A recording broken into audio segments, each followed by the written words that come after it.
Mi smo se danes v prvi vrsti sestali predvsem zaradi tega, da hočemo še zdaj zadnjič vladi dopovedati, da ta predlog, ki ga je vlada pripravila in ga je dala v državni zbor brez soglasja socialnih partnerjev, mislim, je za upokojence nesprejemljiv.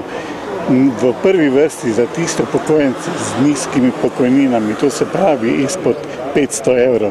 Teh upokojencev v številu 570 tisoč je pa sigurno nekaj okrog polovica upokojencev.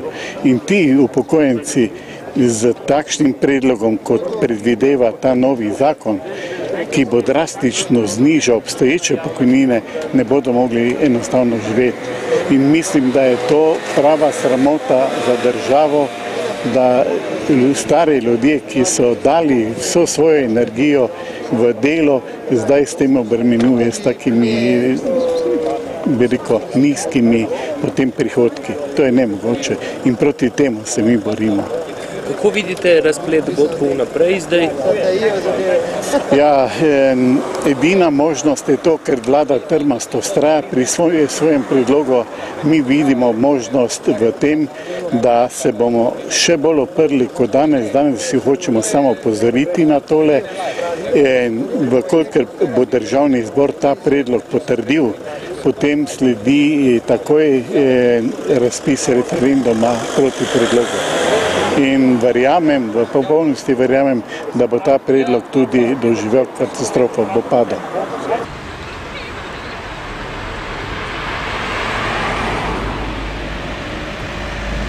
Upokojenci in upokojenke že sedaj živijo izjemno težko. Znano je, da je med njimi v bistvu največje revščine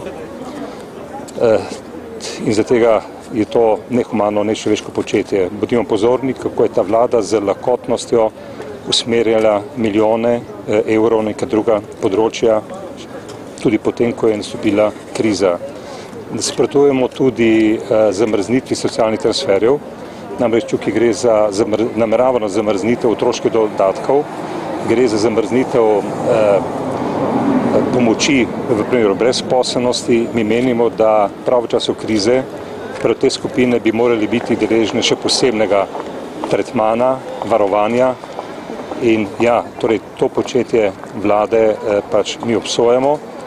Današnjo opozorilo, simbolno opozorilo vodstva sindikatov upokojencev je potrebno pač razumeti kot ponovno apel, opozorilo tudi poslancem in poslankam, da vendarle ne sprejmejo vsega, kar pošilja ta vlada v parlamentarno proceduro. Če vaše opozorilo ne bo zaleglo, kaj potem?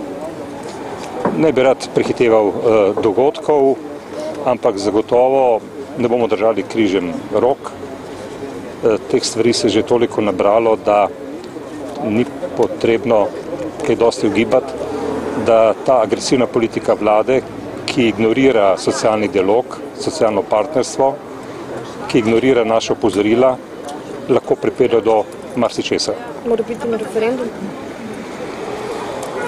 Jaz vas moram opozoriti, da ne gre že za besedo more biti, verjetno ste že seznanjeni, da smo se mi že odločili, že nekaj mesecev in to ponavljamo, da v primeru pokojninske reforme, če vlada ne bo prisluhnila in umaknila predloge, ki so dejansko nepravični do večine delavk in delavcev, kajti postavljajo pogoje, ki večina delavcev ne bo izpolnila, pelje to v revščino, kar pomeni, da bi praktično vsi delavci in delavke, ki ne izpolnijo novih pogojev, to je, da bi delali 3 leta dlje, bodo pahnjeni v revščino.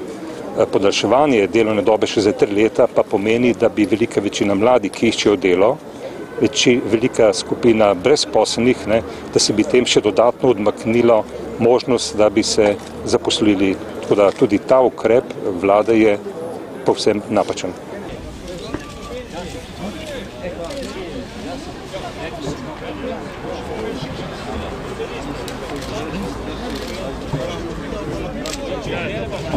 bomo pač zahtevali, da če nam že zamrznejo, da potem, ko bodo odmrznili, da povrnejo nazaj. Tako kot so za javni sektor, ker so rekli, da bodo samo zamik naredili, pa bodo potem to nadoknadili, potem lahko tudi za penzije. Do zdaj je bilo pa tako, da so nam zmanjšali, pa odle pa nič, nič povrnili nazaj, ali pa vedno samo z tiste osnove, ki smo jo imeli takrat, pa bo čez 2 let potem ta mehna osnova, pa bo pa tam recimo za 1-2% šlo gor.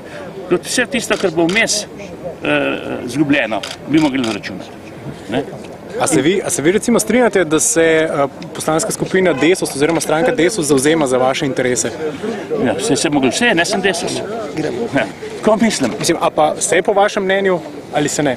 Ja, jaz mislim, da se zaenkrat še, pogledajte pri zamrznitvi, ustraja na zamrznitvi, tam pri uskladjevanju pokojnin, to je najbolj interesantno za že upokojene, tle se pač mi ustrajamo na tem, da se morajo zaplačati. Tle so razlike. Pripravljene imate zahteve, komu jih boste predali? To smo že poslali. To so pač vse te zahteve so že posredovane. Poglejte, predsedniku državnega zbora, predsedniku vlade, posameznim poslanskim skupinam in zato, da smo tudi danes tukaj, da poslanci bodo danes obravnavali proračun, da bodo pač se spomnili, da smo jim to poslali. Odgovore niste še dobili od nikogar? Odgovore sem dobil samo od ene poslanske skupine. Kaj pomeni, da niso jih prebrali? Ja, recimo, ne. Zato pa delim, moram keleti, da bom poslancem delil. Od koga ste dobili v Desus? Ne, od Lindašiča, ki je nepovezan.